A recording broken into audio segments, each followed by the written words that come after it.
Rod, thank you so much for being with us today. I really appreciate it. Thank you. You've been through some tough challenges lately, and I want you to share how God's done amazing things through that.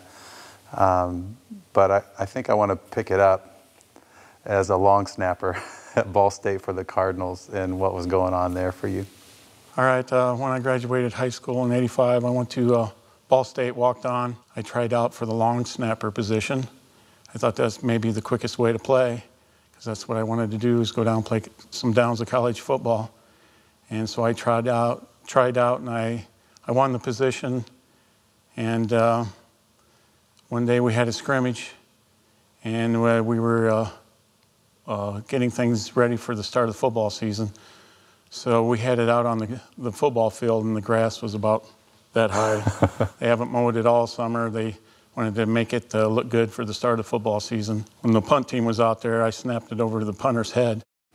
And then after that, a couple times of that, and then we went down and did some extra points, and then I snapped it over the place kicker's head. And so that was the end of me. Coach says, "Eagleson, get out of there. Frisbee, get in there." This guy by the name of Gerald Ingram came over, and he said, he played football for Michigan. He came over and he consoled me, and he told me to shake it off. Mm-hmm. And that guy, he's been a running back coach for the New York Jets since 2006. Wow. Was there a moment in time that you can look back where you drew a line in the sand, put a stake in the ground, and surrendered your life to Christ as Savior and Lord? That was a game changer when I was at Ball State.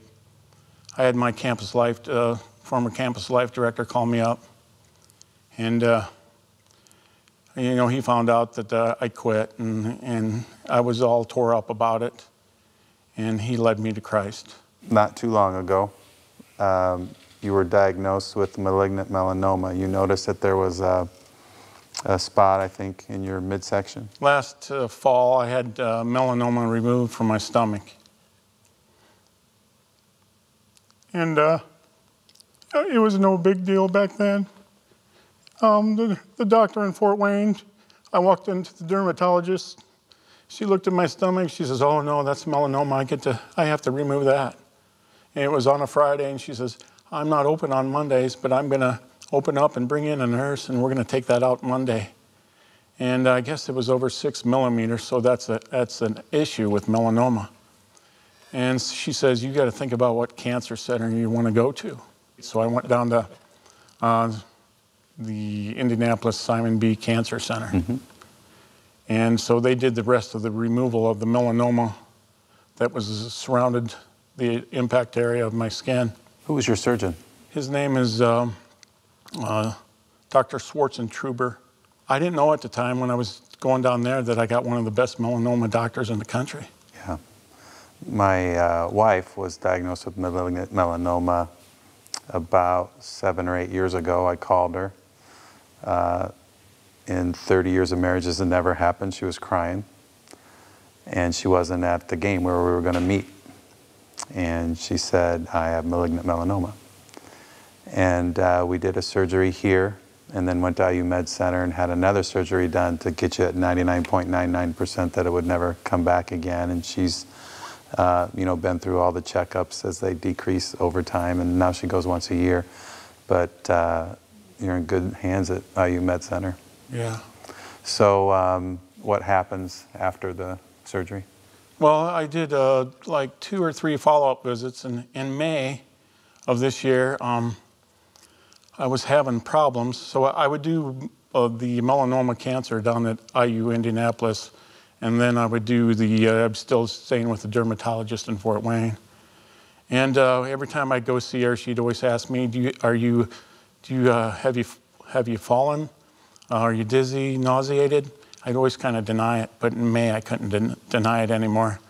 There was something going on. I had blurred vision, nausea, felt like I had tremors in my head, and I felt like I was going to pass out, and I didn't think I'd see the end of May. And so when I was down in Fort Wayne for a follow-up visit down there, she says, "Well, before you go see your doctor in Indianapolis, you need to go see eye doctor. I get an appointment with the eye doctor, and I told him, well, I had melanoma on my stomach, and the doctor sent me here to, get exams. So he gets out some funny light. He says, hold still one more time, I need to look. So in the right side of my eye, 8 o'clock position, he says, I see the colors of melanoma. And I thought, wow, how can that be? That can't be in your eye, can it? Sure enough, melanoma can be in the eye. That's one place where it can start. And so I asked him, well, what do they do? He says, well, normally they take your eye out. And I thought, wow. And so he calls up the IU Cancer Center and tells them about it. So from there, I was just waiting to go down to IU, and I see Dr. Schwarzentrooper, and I'm in there, down there at the Cancer Center waiting for the doctor, and I'm all keyed up about it, and the doctor walks in, and I told him I have melanoma in my eye, and he said, well, I've only seen it one time in 30 years go from your skin to your eye. Normally it goes from your eye to your skin. Oh my. So I did some follow-up visits down there to some eye doctors in Indy, and it turned out to be a benign tumor. In your eye? Yeah. Oh my. Back in 2009, I started blogging about wind energy, and I got into trying to help landowners with land lease agreements. For the big wind? Turbines. When they come to your area and they want you to sign a lease so they can maybe put wind turbines on your property. A couple years back, I had these guys from Wall Street starting to call me up thinking about getting in the wind energy business.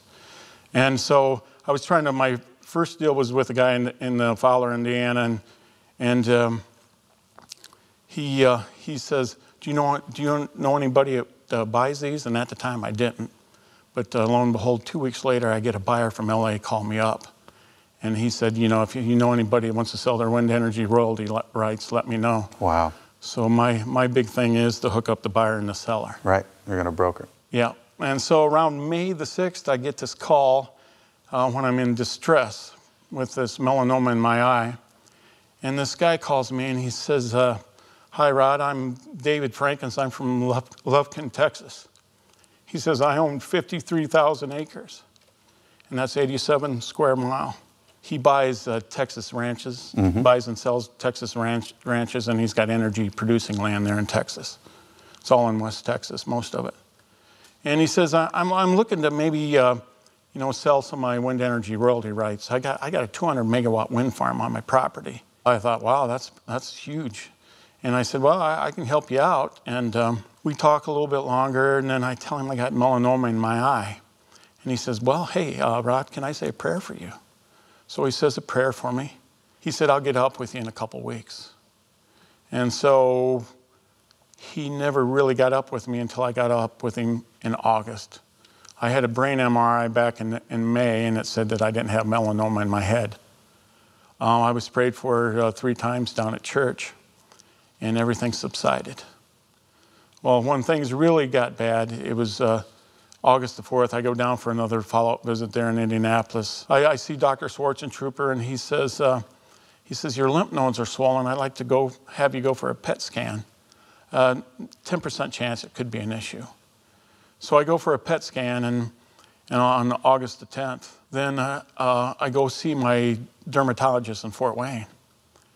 And because she was taking some of the spots off, burning spots off my skin. She says, Dr. Schwarzentrooper called me and he wants me to take a biopsy off your chest again. I said, oh, okay. But I said, Doc, is this serious? And she says, yes. And then the first thing out of my mouth was, well, what's my life expectancy? And she looks at me and she says, don't go there. Now, is that a shock to you at that moment? Oh yeah, it was like, wow, I mean, what's going on? I didn't know what was really going on. Yeah. Then I was thinking of the PET scan. Oh, I lit up the PET scan and you're not telling me. And so I was walking out the door. I said, well, I get a return visit, follow-up visit, right? And she says, no, not until you're done with the doctors down at Indianapolis. And it was maybe 3 days later, the doctor from Indy called me and he says, Rod, we'd like to biopsy 2 spots in your lung, in your left lung. And I thought, okay. He says, I'm pretty sure it's a melanoma. I'm thinking, nah, it can't be. So I did a lung biopsy, and lo and behold, it was positive for melanoma in my lungs. So he sent me to an oncologist. I saw the pictures of my body from the PET scan, and he showed me 5 or 6 lumps that are in my lungs. And then he said there's a lot of little specks that can't be seen by the PET scan because they're not over 1 centimeter. So all those little specks are just melanoma starting out in your lungs. And he says it's not time to be concerned yet. And so... how are you reconciling that? It's not time to be concerned, and you got 6 months to a year. They're still practicing. They don't know because, yeah. You know, there's somebody higher up. It's got my expiration date, and it's right. not them. So I was having problems with that, and I thought, well, you know what? I still got a deal going in wind energy. I'm going to go out kicking. And so I called up David Frankens, and I called and left him a message. This is in Texas? Yeah. At the time, I didn't know what was going on. He was down at his church dropping off a tithe, and his heart really got heavy. He didn't know what was going on until he got my message, and he called me back real quick. He said, Rod, what's going on? And I said, well, I guess I lit up the PET scan. I'm loaded with melanoma. And he says, Rod, he said, I'm 5th generation. I've had a pastor in every generation in my family. Can I say a prayer for you? Mm. So he said this big and long, I call it a Texas prayer. Yeah. And it was beautiful. And at the end of the prayer, he said, Rod, what you need to do is to go outside in the nighttime sky and go look up. Look at the stars and the moon. And just remember who created all this. He created the heavens and earth. If he can do that, just think what he can do for you. And to me, that turned the corner because I was ready to throw in the towel. Yeah. He said, there's one thing else, Rod. He says, I got a large-sized land deal that I want to do. Do you know anybody big enough to swing it? Well, with my wind energy blog, with having all these people contact me, I got a list of people. So I set him up with a guy in Dallas, Texas, who had 2 eager buyers. And so in September, the guy from Dallas, Texas says, Rod, you need to come to Dallas because I got one guy, Keith, and another guy, John, and they really want to talk to Mr. Frankens. And so I fly to Dallas, Texas on a Thursday on 9/11, and I'm down there with my buddies. And David Frankens pulls up. We're at Houston's restaurant down in Dallas, Texas. So he pulls up in his big Dodge, and he gets out.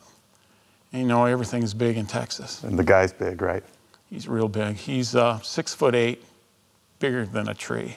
So he takes on the burden of where you are with your melanoma. He told me, you know, cancer can't grow in a high alkaline environment. And he's got an alkaline pond on his property not too far from Lufkin, Texas. And he says, we need to get you in that pond. So after we met with the buyers there, we went to his pond the next day, and I was in his 18-acre alkaline pond for 6 hours, and my whole body shriveled up, and it was really good for my body. And actually, my lymph nodes were still swollen, but when I was done with that pond, and two days later, I was at Duke University, the doctor says, well, your lymph nodes aren't swollen. So all that was taken care of. That's interesting. And when he was down there, he was telling me about, you know, you want to get into MD Anderson. And the cancer hospital in Houston. He says they're the best in the business. And my friend, Dr. Zinal, said, Rod, before all this, a couple months before all this, she was saying you need to go to MD Anderson because every procedure starts there and it goes nationwide. So I thought, well, since I was down there on the Saturday the 13th, I thought, well, how can I get in? Normally it's a 3-month waiting period. And so I call up that Frank May guy, the real estate guy that brought in the 2 big buyers. And I said, Frank, can you get that John Craven's guy to get me in there? And he says, better yet, I know Herb Weitzman. He's on the MD Anderson board of directors. So we called up his secretary because he wasn't in, and she got me an appointment. Wow. So I'm down there again for a whole week. I bring my kids because they're on the fall break, and I was trying to get into their trial program down there. And, I go see the doctor on Tuesday. My dad flies in Monday. We go talk to the doctor. She's got this program. And then my dad flies out on Wednesday. So I'm thinking, all right, I'm going to get in this program. Well, the company I work for, the insurance doesn't cover trial programs. So that kind of washed it away. And they said, you can talk to finance and see how much it's going to cost. Come to find out, the money they wanted was $1,009,118 out of pocket to get in their program. Unbelievable. And I was devastated. So I just, God directs the footsteps of the righteous, I thought, well, Lord, if this is not the place for me, I'll just go back to Goshen and do their program. Well, it's that time you and I talk while you're in Houston, and you had asked me several weeks prior if I could go visit your mom and dad, Bruce and Julie. And you said they watched the show, and you wanted me to pray with them and make sure that they've surrendered their lives to Christ as Savior and Lord. My daughter was going to play a volleyball match in their hometown, and so I was going to go early. I pull on their driveway. I knock on their door. They recognize me. I think you had told them I was coming. I sit down, and I had the most incredible Holy Spirit-led conversation that I've ever had in this kind of situation. Your dad and mom were aching for you. Your dad broke down because he had just been with you in Houston. Basically, I ended up praying with your mom and dad to surrender their lives to Christ as Savior and Lord. And I had your mom's goulash, homemade applesauce, and jam and cornbread, and ate with them, and then went to my daughter's game. I'm at the game, and I went and took a picture of a picture on the wall of a friend of mine that used to play there at that school. And so I kind of walk in front of the whole crowd, and I walk back. When I sit down, a lady comes up to me and said, I don't want to bother you. My daughter told me not to come. She said, but aren't you Mitch Kruse? And I said, yes. She said, I listen to you on the radio and I watch your show. I said, well, I got to share with you what just happened to me. This is one of the most unbelievable things that has ever happened to me. So I'm going to share it with you. And I said, a guy who attends my church in another church has malignant melanoma, and I think he's been given a year to live. And she said, Rod Eagleson? I said, yes. She said, he went to school here. He grew up here. I've been praying for him. And I said, well, he asked me to go see his mom and dad. She goes, Bruce and Julie? I go, yes. And I said he wanted me to make sure they knew where they stood in eternity. We ended up praying with both of them to surrender their lives to Christ. She goes, oh my goodness, she starts shaking and crying. Her name's Teresa. And she said, I've been praying for them for that purpose. And I even prayed with Julie in the grocery store, and I think it was this week, she said. And it's like we had the same thought. I didn't say it.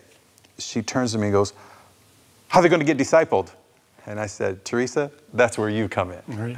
And she was going to invite them to your church. They made contact, and I got the nicest note in the world from your mom after that. It was just incredible.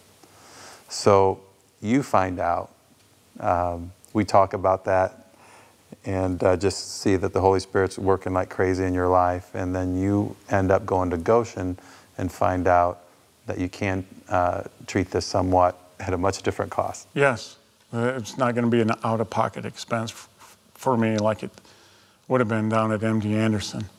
And basically it's the same program broken down into two phases, and plus 2 weeks ago, I had surgery where they removed a cube of melanoma, 1 centimeter cube, and they ship it to California laboratory, and they're trying to develop a strain of melanoma, so then they can put it in a serum and shoot it back into my body.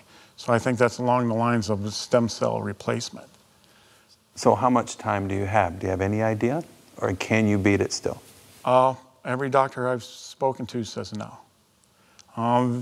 the, the bell curve for melanoma is 2.5 years. It takes in all ages.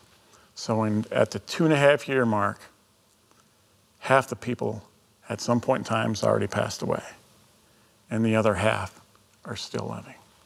So that's how they gauge it. The game changer for me, down at IU Indianapolis, they were gonna, I talked to the first oncologist was down there since I got referred from Dr. Schwartzentruber to him, and he was gonna put me on this drug. IBI is a big, long word. I tried to go for Pembro, because he gave me a list of 3 drugs to choose from, but the insurance company wouldn't pay for it. So they only pay for first-line FDA-approved cancer drugs. So I had to take the lesser drug that offered the most risk of side effects. And so I didn't like that. I backed out at the last minute, and I thank God I did, because I went to Duke to get a second opinion. That didn't work out. It was pretty much the same as I used. Then I went to Goshen, and Goshen doctor says, "What are you here for?" And I said, "Well, I'm here to start my chemo." And he says, "Well, do you want a second opinion?" I said, "Sure." He says, "Do you know they discovered the strain of melanoma in your lung?" I said, "No." And he says, "It's the V600E strain." He says, "That's treatable initially with oral medication. It'll last about 9 months to 1.5 years. And then after that doesn't work anymore, they give you the immunotherapy. And that lasts for about 1 year." So I thought, that's great. So, if it doesn't work down there at Texas, then I'll come back to Goshen and do my treatment there. So I'm off and running on my treatment there at Goshen. And I'm just hoping that this trial program I'm in right now can pay big dividends later on. Amen. How do you feel physically right now? I'm starting to feel some discomfort. I got 3 months ago when they did the PET scan, they finally told me, I got in my left lung one lump size of a golf ball. And then I got another one sitting right on top, the bottom of my lung on top of my diaphragm. And then there's one over here, and then there's a couple others in there, and then there's a whole bunch of little ones starting. And so I take these pills. They say it should shrink them, and some of them should go away. So I'm just praying that, that the Lord, uses, that this drug works the way it should with the least amount of side effects, so I can, stay in there and keep on, living. So. What's your frame of mind when you're told you might have 6 months or 1 year? How does your perspective change? How do you want to spend your time? How do your prayers change? Well, the big thing is all this is that God's put a lot of people in front of me right now. And I'm the 14th person in this trial study from Goshen. I don't know if that's nationwide. I don't think so. I think they're doing this at all the big hospitals. And, so they got the 13 other tries to get it right. So, I mean, every person before me, I'm sure they're going to get a little bit better. I'm just praying that for the miracle cure, that this takes it all out. I got a cousin that's pretty much in the same boat as me, and he's about 9 months older than I am. And I went to his house one day, and I said, "Tyler," I said, "I got one question to ask you." I said, "If you were to die today, would you go to heaven?" He looks at me and he says, "I think so. I'm a good person." And I said, "Tyler, can I share this with you? It's like peeling an onion, getting right down to the core." I said, "For God so loved the world that he gave us his only begotten Son, that whosoever believeth in him should not perish but have everlasting life." I said, "Tyler, it's like getting down to the core of the onion. What you've done in the past doesn't matter. Everything's erased." In the book of Romans, it says, if you confess with your mouth and know in your heart that Jesus is raised from the dead, then you are saved. So I said, no matter what you've done in your past, go in that barn and surrender yourself, and you got eternity. What'd Tyler say? I don't know. He's thinking about it? I would say. you know, I did my part. Yes, you did. I've always talked about Kent Benson because I know he comes up to Stroh, Indiana, and he pheasant hunts. And lo and behold, this guy, mutual friend, sets me up with him on Facebook. And he Facebooks me, and he says, Rod, this is Kent Benson, IU grad. My family and I are praying for you and your family. I'm thinking, wow, how can that be?